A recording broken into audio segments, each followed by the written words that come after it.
So, good morning guys. So, welcome to my YouTube channel. So, binabati ko muna yung mga kababayan natin na mga OFW. So, magandang umaga sa inyong lahat. At sa aking minamahal na mga pamilya, good morning. So, welcome to my YouTube channel. So, dito tayo ngayon sa ating gawain dito sa aking work. So pasensya na kayo guys kung ngayon naman tayo nakapag-vlog dahil medyo busy tayo sa ating trabaho, kaya medyo hindi tayo nakapag-vlog dito sa ating trabaho. Medyo bawal kasi dito mag vlog dito sa ating trabaho, kaya pinatago lang natin to para hindi tayo pa-visto rito. So ito guys, dito ako sa warehouse eh. So ito mga stockpile nito ginagawa ng mga tao. Ito reselling ang pagtawag niyan. So ayan, finished product na yan, na transfer na yan sa case yung San Miguel. So mayroon pang bullpack yun, stallion. So mamaya gawain naman ng mga tao yan, trabahuin niya yun, trabahuin naman ng mga tao yan, mano-mano. So ito pala guys yung unit ko.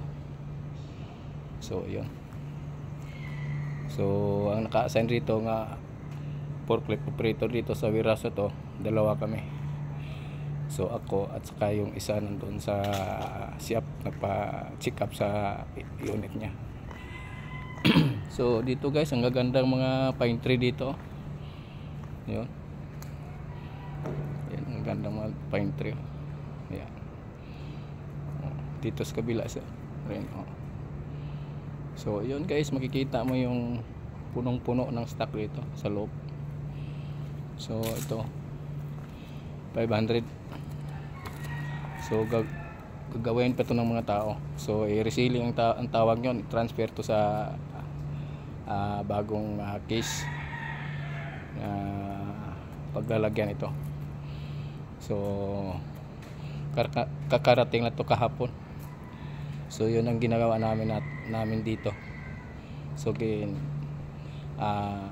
ladlad namin yan para gawain ng tao. So dito may bakante, lagyan ng palit yan. Diyan ilalagay yung finished product na ginagawa ng tao. So dito naman tayo guys. So yun. So makikita mo yun guys, talagang sikip na sikip sa loob. Wala talagang bakante. So yun. So yun guys, mga dito sa ating trabaho medyo talagang wala naman trabaho na hindi tayo mapapagod, pero dito talagang pressure ka dito sa trabaho guys, kasi San Miguel to eh. So ayan, makikita yung mga bullpack,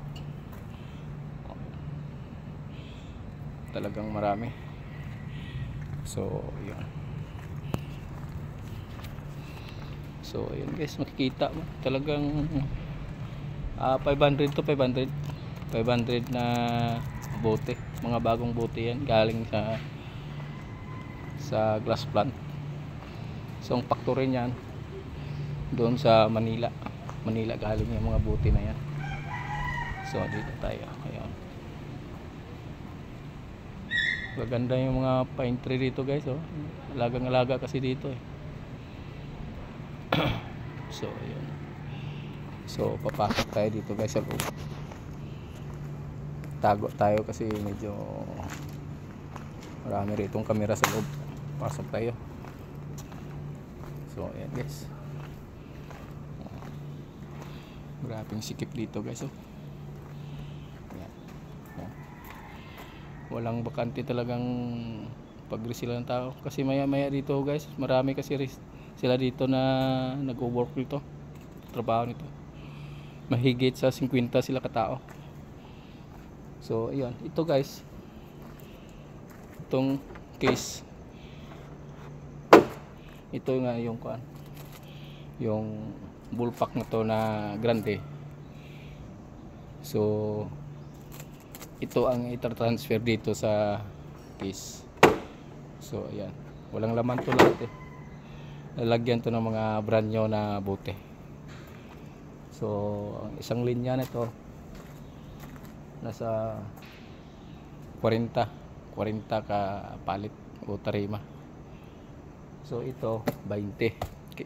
Kasi ito isang bullpack nito, isang bullpack, dalawang tarima, dalawang palita tong laman ito. So sa isang tarima, sa isang palita 108 ka kisis na grande. So ito, ayan, walang laman. So lalagyan nila dito. Ito. Ayan. So 6 na piraso yung isang kuan nito, isang case. So ang isang palita kung mapuno na kagaya nito, ayan, mapuno yan, 108 ka case. So isa, dalawa, apat nito, apat to ka 20, so bali 80. So ang kagawasan yan 80 plus 80 160, 160 palita ang malinis makuha nila sa finished product. Sa 8 ka o sa 40 ka tarima 160 ka tarima ka palit ang malinis nila na kuan, matrabaho nila 160 ka palita. So yan, bawat isa ito kasi dalawang palita ang matapos niya. Yan, kagaya nito, okay, seal na ito kasi seal. So ito inulit ko, isa nito, dalawa nito kapalita ang kasya rito sa isang bullpack, dalawang tarima, isang bullpack na grande na brand new kasi itong kuan ito bote, kaya balot na balot siya sa sa plastic. So yun guys, pasensyahin nyo na lang yung pag vlog ko kasi medyo hindi tayo masyado makaporma rito kasi private eh. So yun yan, makikita mo talagang walang pagdaanan masyado ng unit dito, forklift, kasi skip na eh. Yan. Pero pag magawa na itong tao mamaya, talagang lilinisin naman natin to. Kukunin natin yung matapos, tapos palitan naman ng panibagong bullpack, tapos tarima, palita. So katulad na yun, palita yon. So yan guys. So dito tayo sa tinatawag ng mga ginawa nilang mga karton, kasi bawat isang layer sa tulad kanina yun, ayun, bawat isang layer yan dito na guys, makikita mo yung mga karton nyo, pinapatong-patong rito ang bote dito. Ayan. So yun, makikita mo yan, ito guys, makikita mong layer yan, 1, 2, 3, 4, 5, 6, 7, 8 siyam ka karton. So bawat isang layer isang karton. So ito na ang labasan niya. So maraming karton guys, yan. Titibay ng mga karton to guys, talagang maganda to kasi pag malapit lang to sa bahay ko, maghingi ako ito kasi gawin ko ng kisame sa bahay ba, temporary na kisame para hindi masyado makwan. So yun, mga kahoy na yan yun. So yun ang parang nilalagay sa taas sa bullpack, yung mga parang lock nya, yung kahoy na yan, lock sa bullpack na yan, yung pinakataas sa bullpack na yan, yung bullpack na yan, yun ang kahoy. pinapatungan ng kahoy para matibay, hindi siya matumba. So yun, mga basura guys, oh, ang dami. Ayan, oh. Basura yan guys. Itong pinagbalutan sa bulpak. So kaya mga basura na yan, mayroon naman kumukuha dyan. Bawat isang linggo kukunin na nila yan. So dito ibang compound naman sa dito eh.